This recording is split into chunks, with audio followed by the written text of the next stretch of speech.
friends, today I am back again to show you a very popular Kerala breakfast which is known as Palappam. Everybody has their own way of making it, but basically it is made with rice powder or maybe rice that is soaked in water for few hours. We use coconut, yeast and coconut water to make a dough and then leave it for 7 to 8 hours for it to ferment, and then you make the appam. It's a very favorite and a very popular breakfast in Kerala, and you can have it with either vegetable stew or you can have it with mutton or chicken stew. So let's see how we make it. So here I am using 250 grams of powdered rice which is roasted. So I add this into the vessel. Then I am using coconut water. This is water of 2 coconut which I had broken yesterday.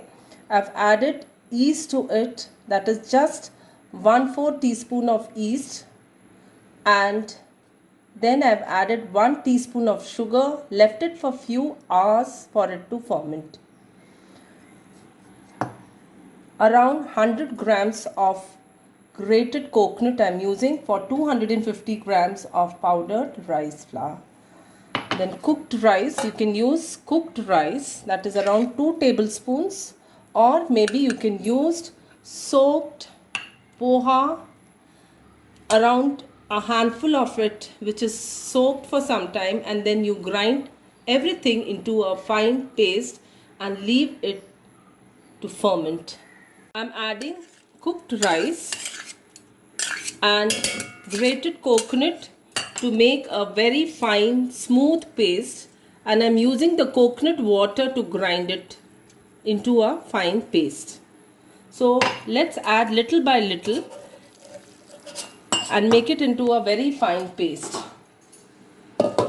So this is finely ground coconut which is made into a very fine paste, adding coconut water and cooked rice to it. Now this we pour it into the rice powder and mix it thoroughly. You add salt to it. Half a teaspoon of salt is added, and we mix the thing, that is the batter, very nicely. And if you feel there is less of water in it, you need to add little more water, because we are not having coconut water now, so we add plain water to it. So I've added more water to it, plain water to it, and now I am mixing it thoroughly with my hand, and this should be the consistency of the batter. We leave this batter for 6 to 7 hours for fermentation, and then we make the appam. Now see the batter. Actually I had transferred the batter into another vessel, and see how well it is risen. After 7 to 8 hours of fermentation, you mix it properly just to see in case you require little more liquid form. So you can add little milk to it now. We have to check the salt and sugar also. Sugar you need to add only very slightly, means it should not be too sugary, too sweet. See, this is the texture of the batter. Pour in the batter into the chutney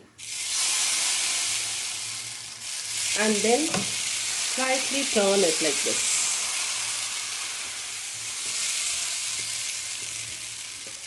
And increase the flame of the gas and cover it. So each appam takes around 2 to 3 minutes to be cooked. So let's check on the appam. It's all ready. See, if the consistency is correct, it will be made very well and nice and soft. So please do try this recipe, and don't forget to like, share and subscribe.